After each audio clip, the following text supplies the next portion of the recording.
여러분 살아오시면서 누군가로부터 소외를 이렇게 경험하신 적이 있으세요? 교회를 나갔는데 아니 어느 단체를 나갔는데 아니 직장을 다녔는데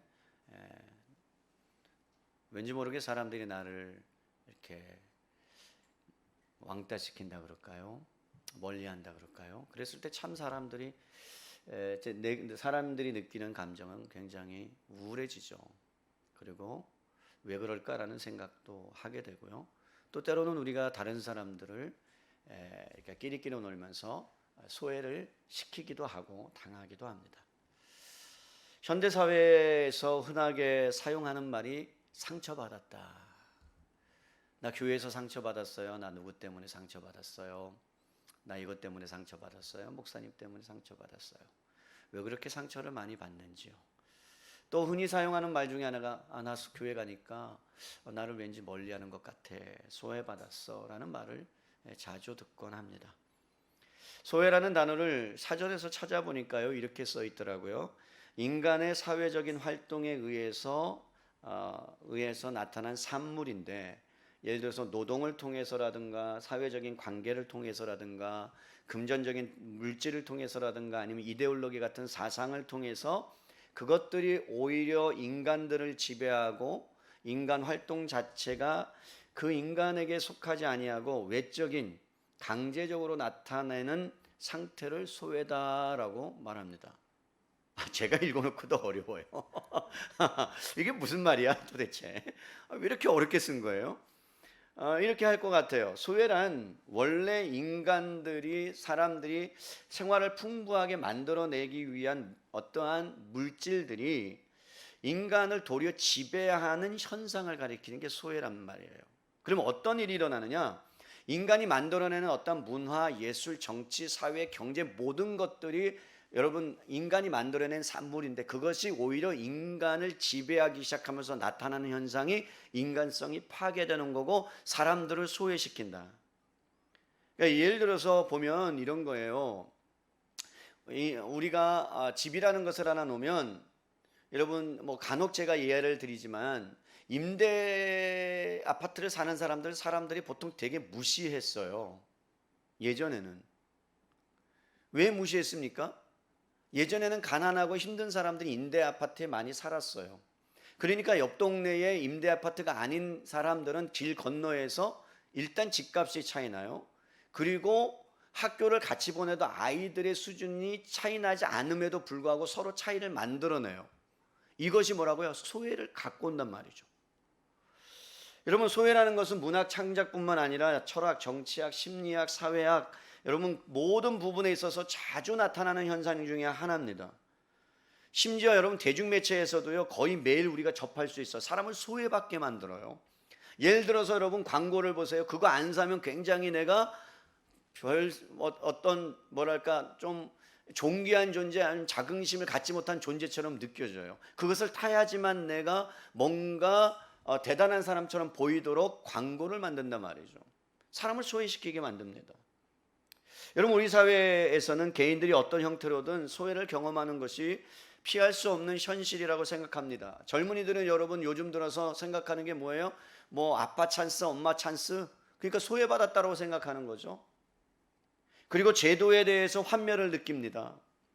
그리고 우리가 여러분 기술주의, 산업주의 사회에서 상당히 비판적이고 기성체제에 대한 적대적인 사람들이 많은 이유는 소외를 당했다라고 생각하기 때문에 그렇습니다.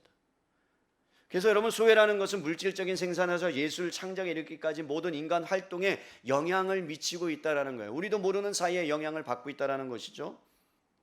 그러니까 소외라는 것은 기본적으로 통제력을 상실한 거예요. 인간성이 파괴되는 거예요. 그래서 여러분 어떤 단체에 들어가서 소외를 받았다는 것은 그 사람의 목표나 의도나 개인적인 의견이 무시되고 외부의 세력에 의해서, 단체에 의해서, 몇 사람에 의해서 그 사람을 왕따시킬 수 있고 소외시킬 수도 있다는 것들을 우리는 경험하기도 합니다. 그런데 여러분 그러한 소외에 대한 현상들이 이미 성경에서는 우리가 사회가 발전하면서 나타나는 그 소외 현상 전에 이미 소외라는 부분에 대해서 언급하고 있고 말씀하고 있다는 사실을 여러분 아십니까? 우리가 겪고 있는 경제적인 여러분 정치적인 어떠한 제도적인 소외보다도 훨씬 더 여러분, 철저한 소외가 성경에서 말씀하고 있고 나타나고 있다는 거죠. 그게 뭘까요? 여러분, 성경이 오늘 말씀합니다. 사회적으로 정치적으로 경제적인 소외보다 훨씬 더 강력하고 철저한 소외는요, 창조주 하나님으로부터 인간들이 소외받았다라는 거예요. 이것은 무슨 말씀이냐면 하나님이 인간을 만드시고 세상을 창조하시고 보시기에 심히 좋았더라고 말씀하셨잖아요.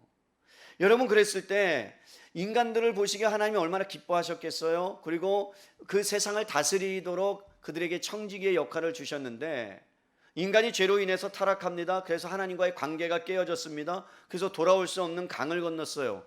인간이 자초함으로 말미암아 소외 가운데 들어가 버린 거죠. 하나님이 소외를 시킨 것이 아니라 인간이 하나님으로부터 떨어져 나온 소외. 그래서 하나님과 같이 살아야 될 존재가 하나님으로부터 떨어져 나오니까 여러분, 그때부터 느끼는 외로움과 허무함은 어떤 것을 갖고 채워도 채워줄 수 없다는 거예요. 여러분, 아무리 물질적인 것들을 채우고요, 아무리 가져도요, 사람에게는 채우지 못할 허무함이라는 어떤 공간이 우리 안에 있습니다. 왠 줄 아십니까? 영적인 사람이기 때문에 그래요. 하나님이 그렇게 우리를 만드셨기 때문에 그래요.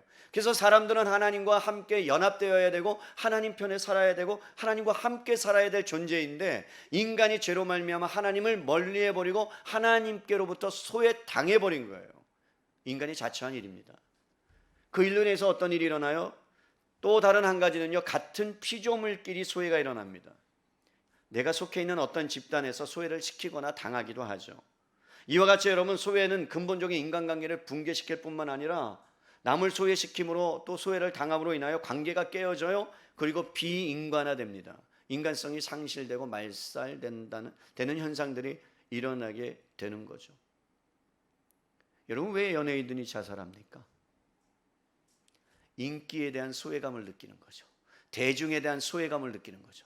그렇게 여러분 20대였을 때 정말로 사람들에게 인기를 한 번에 받았던, 모든 스포트라이트를 받았던 사람들이 점차 사람들의 인기가, 사람들의 관심이 사라지니까 소외받았다고 생각하는 거예요. 아는 사람이 없는 거예요. 그러다 보니까 자신에 대한 절망, 자신에 대한 허무, 내가 이렇게 살아서 뭐하나라는 그런 극심한 우울증 가운데 생을 마감하는, 하지 말아야 될 일들이 일어나는 것이죠. 여러분, 우리는 인생을 살아가다 보면은 우리도 마찬가지로 소외를 경험하게 됩니다. 기술의 발달로 인해서 인간의 편리함을 갖다 준 건 맞죠. 여러분, 그럼에도 불구하고 인간이 이제는 뭘 의지해요? 기계를 의지합니다. 의존하면서 살아가요. 산업화로 인해서 인간관계가 단절된 지 오래예요. 제가 몇 달 전에 이사했는데요, 옆에 집에 뭐 이렇게 띵동 눌러서 인사했느냐? 안 했어요. 맛있는 게 들어오면 주느냐? 주지도 않아요. 예전에는 서로 막 그냥 부침개라도 하나 그러면 혹시라도 요즘은 독을 타는 거 아니야? 막 이런 생각들. 막 나를 해코지 하는 거 아니야? 뭐 이런 생각들 하잖아요. 제가 건강을 지키기 위해서 요즘 이제 라이딩을 합니다. 자전거를 누가 주셔가지고 저녁에 한 9시 반, 10시쯤에 자전거를 잠깐 타요. 그래서 자전거가 고장나서 막 이렇게 고치고 있으면 누가 이제 엘리베이터 17층에 딱 올라가요. 그럼 제가 나타나는 현상 어떻게 할 것 같으세요? 안녕하세요 라고 할까요? 얼른 문을 열고 들어가요. 왜 들어가요? 그분이 두려워서? 아니, 이웃을 사랑하라 말했는데 정작 그렇게 말해놓고서 인사 한마디도 못하는 제 자신을 보면서 야, 왜 그래야 되나 그런 생각을 제가 했어요.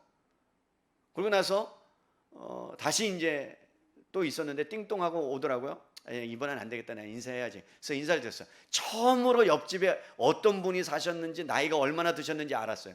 그런데 또 올라오는 거예요. 아들, 아니 딸, 그 다음에 남편, 세 분이 사는 것 같아요. 세 분이. 여러분, 우리는 누가 옆에 사는지도 모르고 살아가요. 개인주의가 만연되어 가기 때문에 물질을 소유하기 위해서 끊임없이 투쟁하고 경쟁하면서 살아가요. 그래서 요즘은 친구가 누구냐? 카톡이 친구예요. 그죠? 뭐 다른 게 친구가 아니야. 카톡이 친구예요. 헐 뭐 이러면서 막 그냥 엄지 엄청 발달하면서. 그런 가운데 코로나19로 인해서 사회가 급변하고 있잖아요. 가장 극명하게 나타나는 것이 여러분 어떤 현상입니까? 저는 소외와 격차라고 생각을 합니다. 혐오와 차별이 극대화되어서 여러분 사회에 곳곳에서 나타나는 현상이 소외 및 격차 그리고 혐오와 차별이에요. 외국인들은 얼마나 우리가 차별했습니까? 자국의 이익을 위해서라면 물불을 가리지 아니하고 여러분 타국을 봉쇄하고 비하할 뿐만 아니라 인격을 무시하는 저열한 반응들과 대응들이 여기저기서 지금 나타나고 있습니다. 우리가 겪고 있는 이러한 소외들, 사회적인 현상들도 지금 바울이 살고 있는 이 시대 가운데도 나타나고 있었다라는 거예요. 오늘 바울이 말씀하고 있는 것은 소외에 관해서 지금 이방인들과 유대인들 가운데 얼마나 큰 소외가 있었는지를 바울이 극명하게 말씀하고 있습니다. 여러분, 모든 사람은 죄와 허물로 죽었다고 말씀하잖아요. 본질상 진노의 자녀였다고 말씀합니다. 그런데 하나님과 관련돼서 소외를 당하고 나니까 그 다음에 나타나는 현상이 오늘 11절에서 18절의 말씀이라는 거죠. 여러분, 11절을 보시겠습니다. 그러므로 생각하라. 지난주에 말씀한 대로 그러므로 너희는 생각하라. 여러분, 그러므로 너희는 기억하라, 이런 뜻이죠. 무엇을 기억하고 생각하라는 말씀입니까? 지금 이방인들을 향해서 말씀하는 거예요. 예수님을 믿었는데 그들의 신분이 이방이었던 때, 너희들은 기억해야 돼. 너희는 본질상 진노의 자녀였어. 죽었던 자들이야. 그리고 너희가 왜 소외를 당할 수밖에 없었는지 철저하게 너희는 기억해야 돼 라고 에베소 교회 성도들을 향하여, 이방인들이 예수님을 믿고 이제 교회 안으로 들어왔는데 그들을 향하여 바울이 외치는 말씀입니다. 11절에서 12절 볼게요. 그러므로 생각하라. 너희는 그때 육체로는 이방인이요 손으로 육체에 행한 할례를 받은 무리라. 칭하는 자들로부터 할례를 받지 않는 무리라 칭함을 받은 자들이라. 그때 너희는 그리스도 밖에 있었고 이스라엘 나라 밖의 사람이라. 약속의 언약들에 대하여는 외인이요 세상에서 소망이 없고 하나님도 없는 자이었더니. 여러분, 한마디로 말하면 너희는 육체로 이방인이었다, 이 말이에요. 그리고 이렇게 말합니다. 너희는 유대인들에게 무할례당이라고 조롱받던 이방인들이라는 거예요. 옛날에 여러분, 양반, 상놈 얼마나 조롱받았겠어요. 그죠? 그게 뭐예요? 소외를 나오는 거죠. 신분의 격차. 인도는 지금도 그런 현상들이 일어나고 있지 않습니까? 그러면서 말씀합니다. 그리스도 밖에 있었다. 이스라엘과 상관없는 자들이다. 너희는 언약에 대해서도 외인이었다. 외부 사람이다. 소망도 너희는 없었다. 하나님도 없는 자들이었다. 철저하게 너희들이 예전에 과거에 어떤 자들이었는가를 지금 에베소 교회에 있는 이방인들을 향하여 말씀합니다. 여러분, 이것을 좀 더 깊이 있게 이해하기 위해서 유대인들과 이방인들 사이의 관계를 좀 살펴봐야 돼요. 여러분, 당시 이방인들이 유대인으로부터 소외를 당했거든요. 그런데 너무나 심하게 당했어요. 경멸했습니다. 그러니까 이방인들을 보면 유대인들이 경멸할 정도였어요. 그러니까 지나가는 것들을 보면 지나가는 사람들을 향하여 손가락질을 할 뿐만 아니라 그 마음 가운데서 지옥에 떨어져도 상관없는 불쏘시개와 같은 사람들, 심지어 이런 일이 있었어요. 이방인들이 여러분 임신해서 아이를 갖잖아요. 그러면 이제 극히 진통함으로 이제 아이가 나오기 직전에 도움을 요청하잖아요. 그러면 만약에 이방인들을 향하여 도움을 요청했을 때 그것을 받아서 유대인들이 갔다, 그러면 그 사람은 죽음에 해당합니다. 그러니까 이방인들에 대해서는 도움을 베푸는 것조차 합법적이지 않았어요. 불법이에요. 그러니까 불법을 행하는 거예요. 아니, 사람을 살려야 되는데, 그죠? 그런데 그런 일을 하지 않고 이방인들을 철저하게 외면시켰어요. 그것들을 상징적으로 여러분, 예루살렘 안에 이방인들은 소외받은 자다라는 상징적인 것을 하나 만들어 놓았습니다. 그게 뭔 줄 아십니까? 헤롯 대왕이 지은 예루살렘 성전입니다. 여러분, 성전은 뭐예요? 남녀노소 불구하고 어떤 사람이라도 주님 앞에 가서 하나님을 만나고 그리고 하나님을 경외하고 그러라고 지은 게 성전인데, 어떤 일들이 일어나고 있느냐 하면, 여러분, 이방인들이 철저하게 소외되었던 것은 성전의 웅대한, 성전의 중간에 막힌 담이 있었다라는 거예요. 여러분, 이런 일이 있어요. 유대인 남자가 이방인 여자하고 결혼하잖아요. 이방인 여자하고 결혼하거나 유대인 여자가 이방인 남자하고 결혼하면요, 이건 뭐냐면요, 그 남자와 여자, 유대인 남자 여자가 결혼하는 순간에 장례식이 거행됩니다. 집안에서. 제가 아는 선교사님이 이슬람권 사역을 해요. 이태원에서. 이슬람권 사역을 하니까 이란에 있었던 정말로 대학을 나오고 이런 분들이 한국에 와요, 일하러. 근데 그분들을 전도했어요. 근데 그분들을 전도해서 그들이 개종합니다, 기독교로. 그럼 개종하는 순간에 어떤 일이 일어나는 줄 아세요? 그들의 부모님에게 그 사실을 알리지 못합니다. 왜요? 이스라엘의 법에는 뭐예요? 개종하는 순간에 죽여도 죄가 아닌 거예요. 그러니까 여러분, 그 고향으로 돌아가지 못합니다. 이제는 이곳에서 하나님을 섬기고 하나님을 사랑하고 그래서 이곳에서 살아야 가는 부모와 생이별하게 되는 일들이 일어나는 거예요. 그러니까 지금 유대인들이 이방인들을 멸시하고 경멸했던 것들이 그러한 현상이라는 거죠. 예루살렘 성전에 보면 중간에 막힌 담이 하나 있습니다. 이것이 뭘 나타내느냐? 이방인은 하나님으로부터 철저하게 소외받은 자들이다. 그리고 하나님의 백성인 유대인으로부터 이스라엘 백성으로 소외받은 사람들이다라는 것이 여러분 중간에 막힌 담이 놓여져 있다는 거예요. 사진 하나를 보여드릴게요. 여러분 성전 건물 자체가 높은 단 위에, 그러니까 산 위에 서 있어요. 그 주위를 둘러싸고 있는 성전 둘레를 제사장들이 있습니다. 여러분 잘 보면 제사장들이 있어요. 그리고 여러분 그 다음에 이스라엘의 뜰이 있고요. 여인의 뜰이 같은 선상에 있어요. 무슨 말씀이냐면 저와 여러분들이 여러분 단이 나눠져 있지 않잖아요. 약간 나눠져 있네요. 그런데 같은 선상에 같은 위치에 있다라는 거예요. 제사장과 그 다음에 누가요? 이스라엘과 여인의 뜰은. 그런데 거기서 5계단을 내려오면 벽으로 둘러싸이는 연단이 있는데요. 다음에 벽 다른 쪽으로 한 14걸음 가면 다른 벽이 있어요. 막힌 벽이 있어요. 그걸 이방인의 뜰이라고 이야기합니다. 이방인의 뜰. 그러니까 이들은요 항상 뭘 할 수 있느냐? 성전을 바라볼 수는 있었는데 결코 성전에 들어갈 수는 없었어요. 다가갈 수는 없었어요. 얼마나 비극입니까? 막힌 벽돌 하나가 1.5m라요. 여러분 거기 그 돌에 뭐라고 쓰여 있는 줄 알았어요? 헬라어와 라틴어로 이렇게 쓰여 있어요. 어떤 이방인도 성전을 둘러싸고 있는 담 너머로 들어올 수 없다. 그같이 하다가 잡힌 사람은 누구든지 죽임을 당하게 될 것이며 그에 대한 책임은 오로지 그 자신에게 있다. 성전은 바라보는데 성전 안으로 들어갈 수 없는 게 이방인입니다. 그러니까 여러분 에베소 교회에 있었던 성도들을 향하여 바울이 모든 인간은 죄 때문에 하나님으로부터 소외받았는데 너희는 또한 하나님의 백성으로부터 철저하게 소외받았다는 것을 예루살렘의 대성전을 통해서도 보여주고 나타내고 상징하고 있는 거예요. 여러분 그렇다면 유대인들과 이방인들이 적대적이고 적이적인 관계가 된 이유가 뭘까요? 왜 유대인들은 이방인들을 그렇게 소외를 시키고 경멸하고 멸시했을까요? 그 이유가 뭐겠습니까? 이방인들은요 이교도들이었어요. 하나님을 믿지 않는 사람들이었어요. 그리고요 유대인들에게는요 무할례당이라는 소리를 들었어요. 할례가 뭡니까 여러분? 할례. 하나님이 아브라함에게 언약 백성의 일원이라는 외적인 표시로 준 것이 할례예요. 창세기 17장 10절로 갑니다.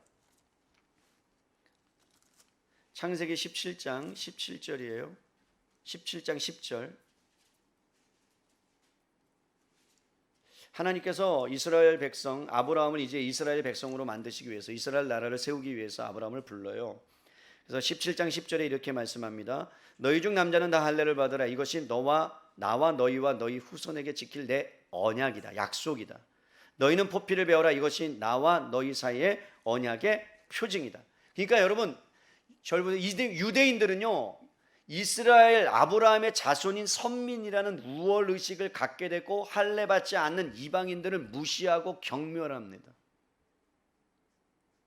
그러니까 유대인들의 관점에서 보면 할례받지 않는 이방인들은 하나님의 백성이 아니니까 언약 백성에게 주어진 영적인 특권이나 복을 누릴 수 없던 정말로 미개한 인물들, 이런 사람들이었다는 거예요.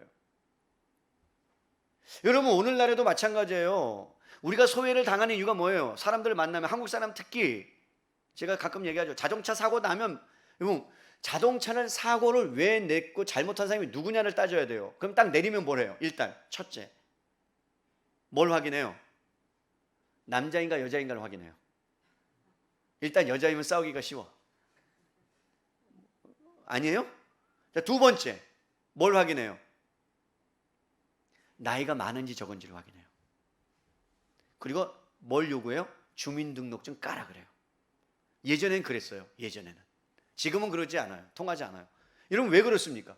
뭔가 남자라는 우월의식. 그리고 여러분 운전하다 보면 앞에서 막 이렇게 할 때 무슨 생각 들어요? 분명히 아줌마일 거야. 100%야. 99.9%. 가다가 또 어떻게 해요? 차선을 변성해서 또 봐요. 맞아. 그래. 내 예상이 맞았지. 그죠? 완전 대박 아니에요? 그런 것들이 여러분 우리 안에 암암리에 있어요. 그리고 또 뭘 물어봐요? 여러분 어디 모임에 가면, 동창회에 가면 어디 학교 출신이라고 물어봐요. 너 어느 대학 나왔어? 어디 고등학교 졸업했어? 이것이 여러분 사람들을 소외하게 만드는 거죠. 이스라엘 백성들 가운데는 선민이라는 의식이 이러면 쩌들 대로 쩌들었어요. 우월의식이. 그게 어디에 나타나냐면요, 아모스 선지자 아모스 3장 2절에도 나타나요. 아모스로 가볼게요. 아모스 3장 2절이에요.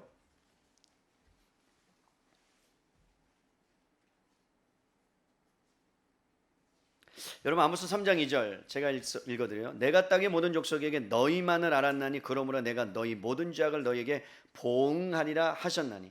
선지자가 뭐라고 말하냐면 너희만 알았다라고 말씀을 선포하고 있어요. 너희만 하나님의 백성으로 여기시고 사랑한다라고 아모스 선지자가 말씀하고 있어요. 그래서 여러분, 유대인들은 하나님만이 자신들을 사랑한다는 특권의식을 가지고 있었습니다. 그러니 여러분, 그렇기 때문에 이방인들이 무시를 당하는 거예요. 그래서 여러분, 이방인들이 소외당할 수밖에 없었던 이유를 바울이 이렇게 얘기해요. 뭐라고 말씀하냐면 보세요. 11절에 12절을 볼게요. 그때 너희는 그리스도 밖에 있었다. 여러분, 이방인들이 그리스도 안에 있거나 함께 있지 않았어요. 그러니까 메시아에 대한 소망을 갖고 있지 않았어요. 기대도 없었어요. 그리고 또 뭐라고 말씀하고 있어요? 이스라엘 나라 밖의 사람이다. 아브라함의 약속과 상관없는 사람이다. 무관한 사람이다. 이스라엘이 어떤 나라였는데요? 여러분, 하나님을 왕으로 모신 나라였어요. 종교적인 정치적인 공동체였어요. 그래서 여러분, 하나님은 이스라엘의 왕으로 모셨기 때문에 유대인들은 하나님의 백성이라고 자부했어요. 사도행전 3장 25절로 가볼게요. 얼마만큼 이들이 자부심을 가졌는지. 사도행전 3장 25절에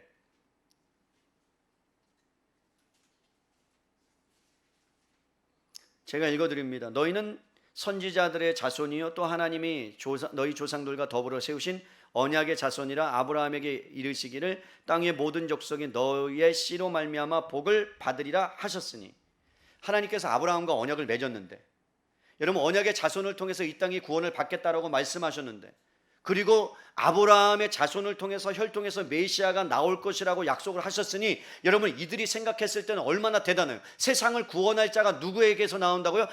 아브라함의 자손, 결국 누구예요? 유대인의 자손. 그러니까 자기들의 그룹, 그 안에서 나온다고 하니까 얼마나 대단합니까? 예를 들어서 볼게요. 여러분들이 지금 아이들을 키우고 있어요. 아이들이 지금 초등학교 3학년이고 4학년인데 갑작스럽게 그런 일은 없어요. 하나님이 나타나셔서 하시는 말씀이 얘가 전 세계의 위대한 대통령이 될 것이다. 그럴 리가 없기 때문에 전혀 반응이 없는 거예요.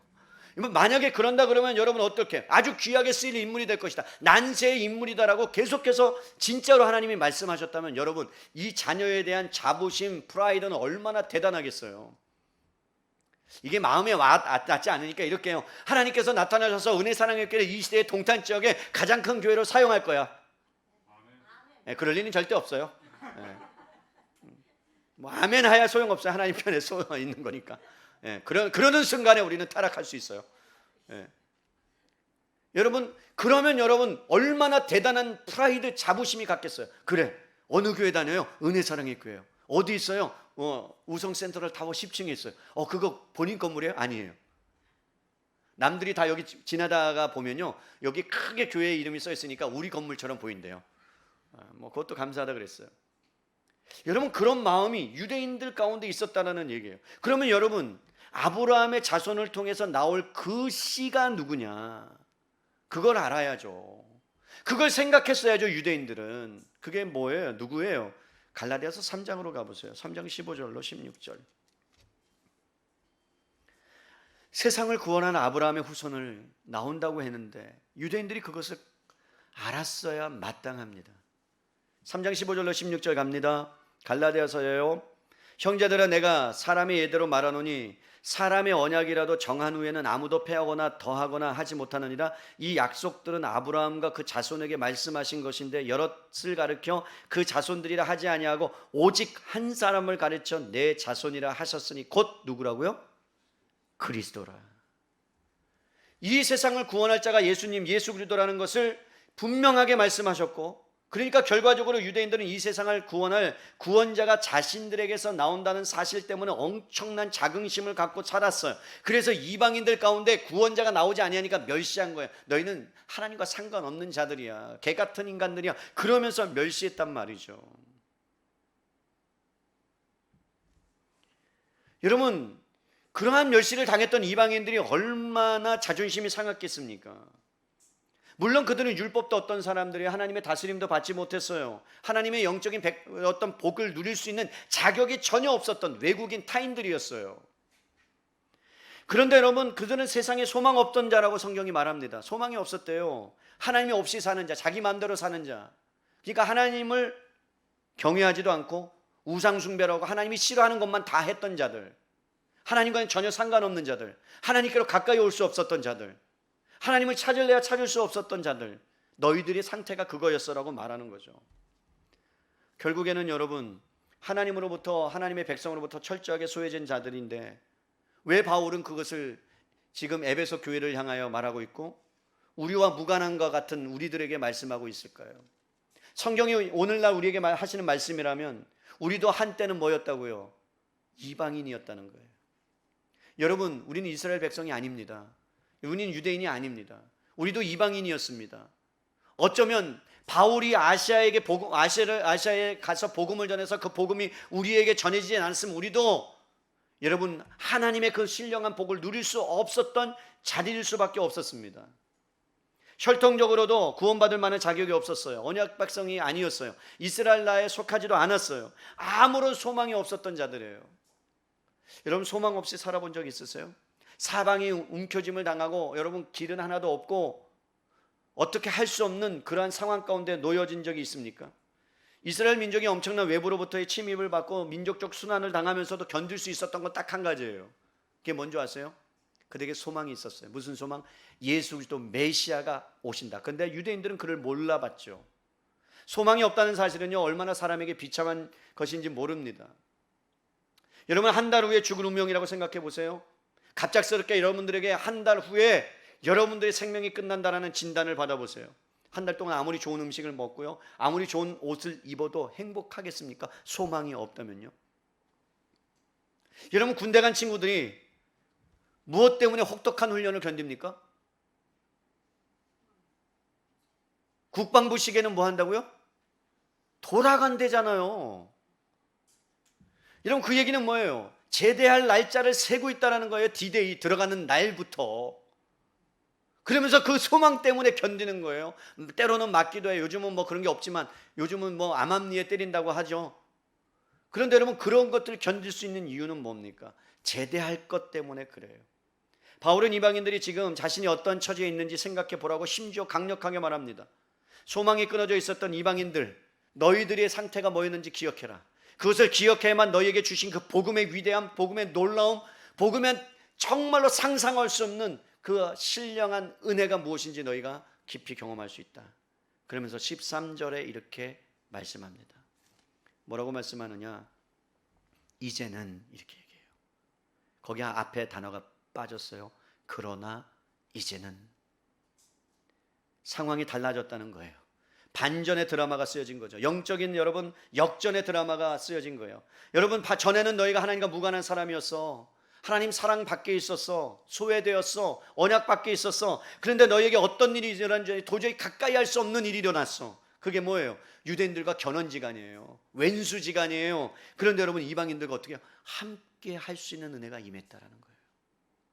사랑하는 성도 여러분, 하나님과 우리 사이에 벽이 허물어지고 우리와 하나님과의 관계가 회복되어지고 원수가 하나 되어지고 그리고 평화가 임하는 놀라운 사건이 일어났어요.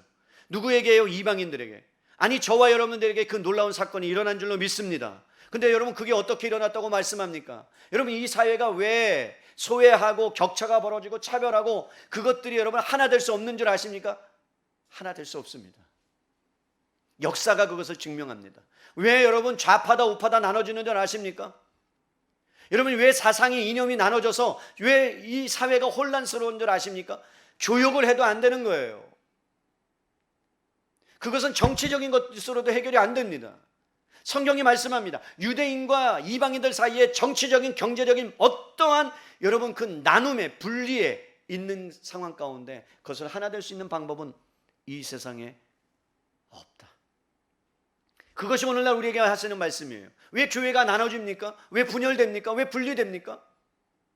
여러분 함께 만나서 이야기하고 토론하는 것 갖고 안 돼요.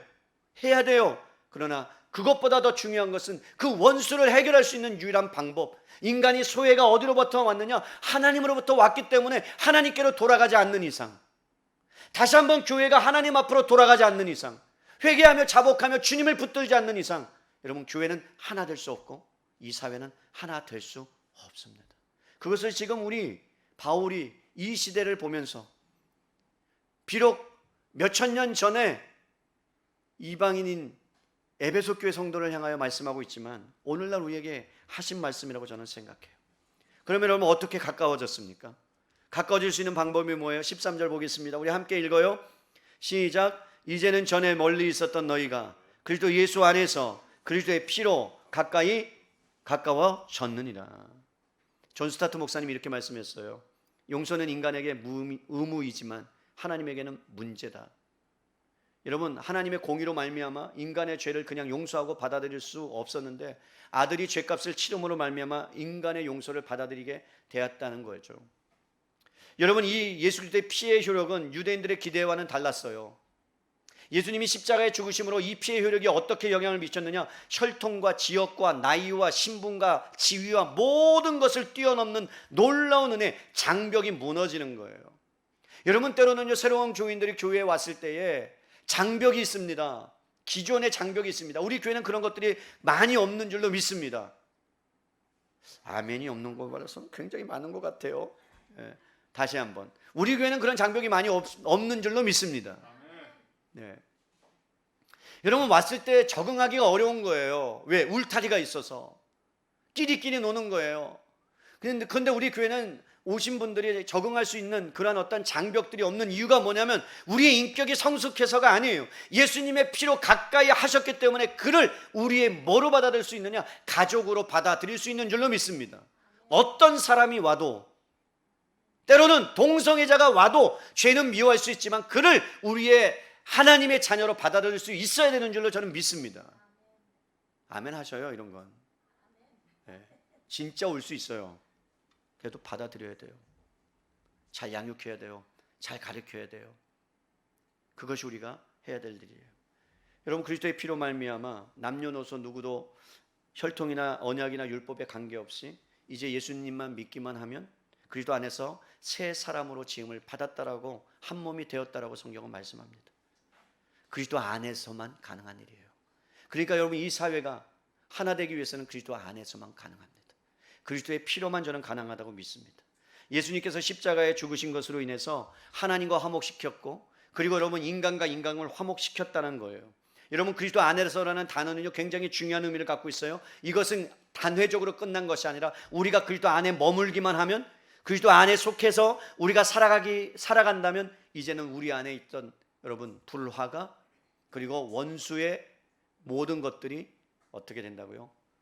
하나 되게 되고 화목되게 되는 놀라운 은혜의 역사가 있다라는 말씀을 하고 있는 거예요. 사랑하는 성도 여러분, 우리는 역사를 통해서 하나 되게 하기 위해서 무력을 사용해 보기도 하고 정치적인 것들을 여러분 사용해 보기도 하고 물질로 사용해 보기도 했지만 그것은 다 실패했습니다. 그래서 진정한 하나됨을 위해서 할 수 있는 것은 오직 예수 그리스도의 피밖에 없는데 그리스도께서 오셔서 하신 일이 무엇이냐? 이게 중요해요. 14절부터 보겠습니다. 14절 그는 우리의 화평이신지라. 여러분 그분은 화평이에요. 그분 자체가 화평이에요. 그러니까 여러분 그분이 가는 곳마다 화평이 일어나는 거예요. 분열이 아니라 분리가 아니라 그가 가시면 그가 있으면 어떤 일이 일어나요? 하나됨의 역사가 막힌 다음에 헐어지는 역사가 있는 거예요. 여러분 잘 생각하세요. 우리 안에 생명이 왔어요. 예수의 생명이 들어왔어요. 예수의 생명이 왔다면 우리 안에 예수께서 살아있는 거예요. 그럼 우리가 가는 곳마다 뭐가 일어나야 되느냐? 화평이 일어나야 되는 거예요. 원수가 무너지고 막힌 담이 무너지고 하나 되는 역사가 일어나야 정상인 줄로 믿습니다. 예수님이 그렇게 하셨기 때문에. 여러분 이것은 화합이고 내적인 평안을 말하는 게 아니에요. 교제와 일치의 상태를 말합니다. 여러분, 하나 될 수 없었고 섞일 수 없었던 이방인들과 유대인들이 하나 되는 그러한 일들을 말합니다. 그러니까 여러분, 교회 안에서는 여러분 섞일 수 없는 부류가 없어야 정상인 거예요. 누가 와도 섞일 수 있어야 되는 거예요. 인종 상관없어요. 어느 순간에 여러분 외국 사람들 우리 교회 만약에 온다 그러면 여러분 섞일 수 있어야 돼요. 왜 다행이에요. 우리 전도사님 영어 잘하시지, 또 우리 찬호 형제 또 중국어 잘하지, 뭐 저는 한국어 잘하지, 그러니까 뭐 상관없죠. 막 많이 오시면 좋겠어요.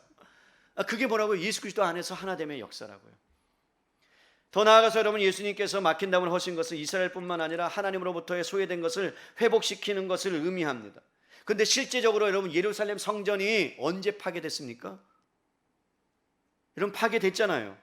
주 70년, 여러분 모라 군대가 예루살렘에 들어오기 전까지는 허물어지지 않았어요. 그런데 티투스 장군이 와가지고 여러분 그 성전을 파괴했을 때 완전히 막힌 다음에 헐어졌어요. 그것은 무엇이냐면 결국에는 영적으로는 이미 십자가에서 예수님께서 막힌 담을 허셨고, 실제적으로 보여준 사건이 뭐예요? 여러분, 이스라엘의 성전이 회파된 거예요. 무너진 거예요. 그것을 상징적이었던 것을 무너뜨린 거예요. 외부를 통해서 하나님께서. 첫 번째로는 화평을, 두 번째로는 15절에 이렇게 말씀합니다. 법조문으로 된 계명의 율법을 어떻게 하셨다고요? 폐하셨답니다. 여러분, 여기서 의문을 던져야 돼요. 마태복음에 보면 예수님께서 오신 목적은 뭐예요? 율법을 완성하러 왔대요. 그럼 여기서 뭐라고 말씀해요? 율법을 폐하시겠대요. 그러면 여러분, 성경이 상충되잖아요. 마태복음은 완성하러 오셨다고 그러고, 지금 에베소서에서는 율법을 폐하라고 했다고. 그러면 여러분, 이것이 충돌되는 것을 어떻게 해결해야 됩니까? 여러분, 여기서 말씀하시는 율법은 무엇이냐면 유대인들이 갈라놓았던 도덕법이에요. 도덕법. 그리고 정결의식 제사법을 말합니다. 그러니까 여러분, 의식적으로 제사법이나 그들이 갖고 있었던 도덕법을 하나님께서 예수님을 보내시고 예수님이 그것을 폐하셨다라는 거예요. 이런 거예요. 유대인들이 뭐 했어요? 여러분, 11조를 드리거나 안식일을 거룩히 지킬 때 지팡이를 갖고 다니면 안 됐어요. 그러니까 오늘날로 말하면 여러분들이 교회로 올 때 걸어와야 돼요. 차 타고 오면 그거는 율법을 위반한 거예요. 기름 넣어도 안 돼요, 주일날. 여러분들이 걸어와야 돼요. 왜? 운동한 거예요. 일한 거예요, 차 타고 오면. 그랬던 법들을 뭐라고요? 예수님께서 다 폐하러 오셨다. 무슨 말씀이에요? 율법을 지켜서 구원 못 받는다. 아무리 열심히 노력해도 순종할 수 없다, 너희는. 그것이 하나님을 분리시키고 사람들을 분리시키는 거다. 왜죠? 나는 율법을 지켰는데 넌 율법 안 지켰잖아. 나는 이 정도 신앙인데 너는 이 정도 신앙밖에 안 되잖아. 이런 거예요. 오늘도 여러분 이렇게 생각할 수 있어요. 오늘 온라인 예배 말고 현장 예배 드린다고 했는데 당신들은 안 나왔잖아. 그런 마음을 갖는 게 뭐라고요? 율법적으로 재단하는 거란 말이에요. 정죄하는 거란 말이에요. 나오면 감사해야 되는 거고요. 안 나왔다고 정죄하는 것은 율법이란 말이에요. 이해가 되시죠? 그래서 그것을 폐하셨다라는 말이에요. 하나님으로부터 분리시키는 것. 그리고 나서 여러분, 하나님께서 화평을 주시러 오셨고, 두 번째로는 15절 하반절에 이렇게 말씀합니다. 놀라운 일을 행하셨는데 이는 이 둘로 자기 안에서 한 새 사람을 지어 화평하게 하시고 새 인류를 만들어 내시겠다는 거예요. 창조하셨다는 거예요. 이젠 새로운 백성을 만드셨다는 겁니다. 무슨 백성이요? 유대인과 이방인이 하나 되는 구분이 없는 세상, 하나님 나라. 그러니까 여러분, 하나님 나라에 가면요, 집사, 권사, 장로, 목사 이게 없어요. 직분이 없어요. 거룩한 이름 딱 한 가지, 성도. 그래서 제가 제일 좋아하는 이름은요, 성도예요. 거룩한 도를 따르는 사람들의 무리 성도. 이게 가장 아주 놀라운 이름이에요. 이방인의 구분이 없어집니다. 사회적인 구분이 없어집니다. 신분의 구분이 없어집니다. 골로새서 3장 10절로 11절에 보면 이렇게 말씀합니다. 새 사람을 입었으니 이는 자기를 창조하신 이의 형상을 따라 지식에까지 새롭게 하심을 입은 자니라. 거기에는 헬라인이나 유대인이나 할레파나 무할레파나 야만인이나 수구디안이나 종이나 자유인이 차별이 있을 수 없나니 오직 그리스도는 만유의 주시요 만유 안에 계시니라. 그러니까 그리스도 안에서 차별이 없다. 우리는 차별하면 안 된다는 거예요. 여러분, 그리스도 안에서는요, 한 가족이라는 얘기예요. 갈라디아서 3장 26절로 29절에 보니까 이렇게 말씀합니다. 너희는 다 믿음으로 말미암아, 보세요, 믿음으로 말미암아 그리스도 예수 안에서 하나님의 아들이, 너희는 다 그리스도 안에서 믿었기 때문에 하나님의 아들이 되었다. 누구든지 그리스도와 합하기 위하여 세례를 받은 자는 그리스도의 옷 입었느니라. 너희는 유대인이나 헬라인이나 종이나 자유인이나 남자나 여자나 다 그리스도 예수 안에서 하나다. 너희가 그리스도의 것이면 아브라함의 자손이여 약속대로 유업을 입을 자니라. 사랑하는 성도 여러분, 얼마나 감사한 일이 일어난 거예요. 예수님의 피로 화평을 만드셨어요. 유대인들과 우리는 하나 될 수 없었던 존재예요. 저와 여러분들도 하나님의 자손이 될 수 없었던 존재입니다. 그런데 여러분, 그리스도 예수 안에서 예수님의 피로 말미암아 화평을 주시러 오셨고, 그 화평이 저와 여러분 가정 가운데, 여러분 가운데 임해서 우리가 하나님을 아바 아버지라 부르고 여러분 아브라함의 자손이라 부르게 된 줄로 믿을 수 있기를 바랍니다. 이 놀라운 일이 일어났다는 거예요. 여러분, 그것을 가지고 이제 어떻게 살아가야 되는가? 그것이 여러분 오늘 17절 18절 말씀이에요. 우리 함께 읽을까요? 이제 말씀을 정리해요. 시작. 또 오셔서 먼데 있는 너희에게 평안을 전하시고 가까이 있는 자들에게는 평안을 전하셨으니 이는 그로 말미암아 우리 둘이 한 성령 안에서 아버지께 나아감을 얻게 하려 하심이라. 이제는 누구한테 나갈 수 있다고요? 아버지께 나갈 수 있는 존재가 됐다. 여러분, 가장 우리가 읽었던 소설입니까? 아버지라 아버지라 부를 수 없었던 한 인물, 성은 홍시오 이름은 길동이라. 그죠? 아버지를 아버지라 부를 수 없었던 그 아픔을 아십니까? 그런데 여러분, 우리는 원래부터 아버지가 아니었는데 우리를 입양시키심으로 말미암아 이제는 유대인들과 같은 아브라함의 자손이 누릴 수 있는 그 영원한 하나님의 나라를 우리가 소유할 수 있고, 예수님을 통해서 예수님 때문에 우리가 신령한 복 가운데 나갈 수 있는 그 놀라운 아버지께 담대함을 나오러 나갈 수 있는. 그럼 나가서 뭘 할 건데요? 히브리서 4장 16절에 그러므로 때를 얻기 위하여, 은혜를 받기 위하여 때를 따라 돕는 은혜가 필요한데, 그래서 담대하게 아버지께로 나갈 수 있다. 그 아버지는 어떤 분이니까? 은혜의 보좌에 앉아 계신 아버지니까. 그럼 그 아버지께서 뭘 주시는데? 우리의 형편과 사정을 아시기 때문에 우리에게 필요한 것들을 때를 따라 돕는 은혜를 주신다. 로마서 8장에는 뭐라고 말해요? 너희가 말할 수 없는 탄식으로, 너희가 고통당하고 힘들어서 어떻게 할 수 없을 때 성령께서 말할 수 없는 탄식으로 너희를 위하여 뭐하고 있다? 기도하고 있다. 그거는 뭐 때문에 가능한 거라고요? 아버지 하나님 때문에, 그리고 예수 그리스도의 피로 말미암아 우리가 가까워졌다라는 거예요.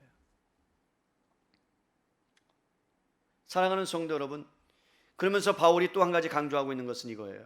예수님께서 우리의 화평이시고 새로운 인류를 창조하셔 화평케 하셨는데, 십자가를 통해서 이루신 그 화평의 복된 소식을 뭐 하셨다고 말하면 뭐 하시냐면 전하셨답니다. 잘 보세요. 너희에게 평안을 전하셨다. 그리고 가까운 데 있는 자들에게도 평안을 전하셨다. 여러분 기억하세요? 예수님이 십자가에 죽으신 다음에 부활하시고 나서 제자들에게 가장 처음 하셨던 말씀 뭐죠? 여러분, 두려워 떨고 있는 그 제자들을 향하여 예수님이 부활하셔서 그들이 찾아가셔서 제자들에게 처음으로 하셨던 말씀, 내가 너희에게 평안을 전하노라. 그 말씀 하셨거든요.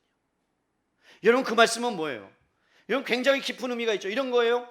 예수님이 사도들을 통해서, 그리고 그 후에 복음을 통하여 이루어지는 그리스도인을 통하여 평화의 복음을 선포하라는 거예요. 왜 이방인들을 불렀는 줄 아느냐? 너희가 왜 예전에 그렇게 하나님과 상관없는 자였는데 불렀는 줄 아냐? 너희를 통해서 무엇이 나타나기를 원한다고요? 그리스도가 선포되기를 원하는데, 복음이 선포되기를 원하는데, 여러분 그것이 평화를 선포하는 것, 그래서 하나님께로 인도하는 것, 그것이 너희가 감당해야 될 사명임을 우리에게 말씀해주고 있는 겁니다. 그러니까 여러분, 우리가 복음을 통해서, 복음이 우리를 통해서 선포되는 거는요, 결국 누가 선포되는 거예요? 예수 그리스도가 선포되는 거예요. 사람들이 말해요, 교회가 방역을 잘 못해서 사실 못한 것도 있으니까요, 어려움을 당하고, 그리고 비난도 당하고, 그리고 비판도 당합니다. 그러니까 우리가 움츠러들면서 복음을 전하지 않습니다. 우리가 잊지 말아야 될 것은, 복음은 우리의 삶을 통해서, 우리의 행동을 통해서 선포되어야 되는 건 맞습니다. 그러나 그것보다 더 근본적으로는 우리의 입술을 통해서 그리스도가 선포되어야 합니다.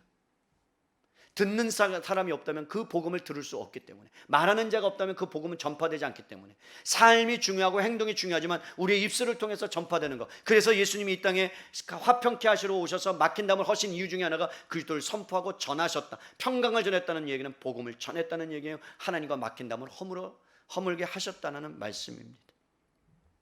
사랑하는 성도 여러분, 우리가 사는 이 시대는 곳곳에서 분열이 일어나고 있습니다. 옛날에는 영남과 호남이 분열됐는데 이제는 좌파다 우파다 분열되고 있습니다. 어떻게 막을 수가 없습니다. 어떤 것이 옳고 어떤 것이 그르다, 물론 그르고 옳은 것이 있습니다. 그런데 그것을 하나 되게 할 수 있는 것은 이념이나 사상이 아니라고 저는 생각합니다. 아니, 그렇게 믿습니다. 오히려 막힌 담을 헐고 사람과의 어떤 적대적인 관계가 무너지는 것은 그리스도의 십자가의 복음밖에 없는 줄로 믿습니다. 이런 그 복음이 우리를 막힌 담을 헐었듯이 그들 가운데 들어가서 그들 가운데 복음의 역사가 나타날 때에 여러분, 이 나라가, 정치가, 사회가, 경제가, 문화가 여러분 되살아나는 놀라운 은혜의 역사가 저는 있을 줄로 믿습니다. 그래서 여러분, 우리에게 바울이 뭐라고 말씀했는지 이 한 구절만 읽고 마칩니다. 고린도 후서 5장 18절이에요. 고린도 후서 5장 18절 말씀입니다. 이 말씀 우리가 함께 읽어요. 우리에게 주시는 말씀이니까요. 18절, 19절 두 절입니다. 읽겠습니다. 시작. 모든 것이 하나님께로부터 났으며 그가 그리스도로 말미암아 우리를 자기와 화목하게 하시고 또 우리에게 화목하게 하는 직분을 주셨으니 곧 하나님께서 그리스도 안에 계시사 세상을 자기와 화목하게 하시며 그들의 죄를 그들에게 돌리지 아니하시고 화목하게 하는 말씀을 우리에게 부탁하셨느니라.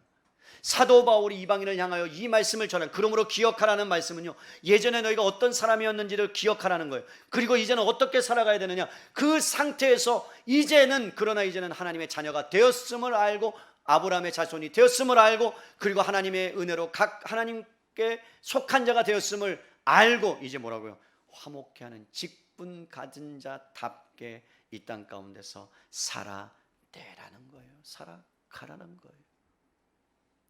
언제 여러분들 복음을 전파해 보셨어요? 언제 옆집에 언제 여러분들 사람들에게 이 화평의 복음, 이 평화의 복음을 여러분들 전해 보셨어요? 여러분 까마득하지 않습니까? 언제 했는지 기억이 나지 않는다면 우리는 이 화목케 하는 직분을 회복해야 됩니다. 그래야 이 나라가 살 수 있고 이 국가가 살 수 있고 우리가 살 수 있습니다. 이 놀라운 은혜를 이번 한 주간 살아가실 때 화목케 하는 직분을 잘 감당하시는 저와 여러분 되시기를 주님의 이름으로 부탁을 드립니다. 아멘.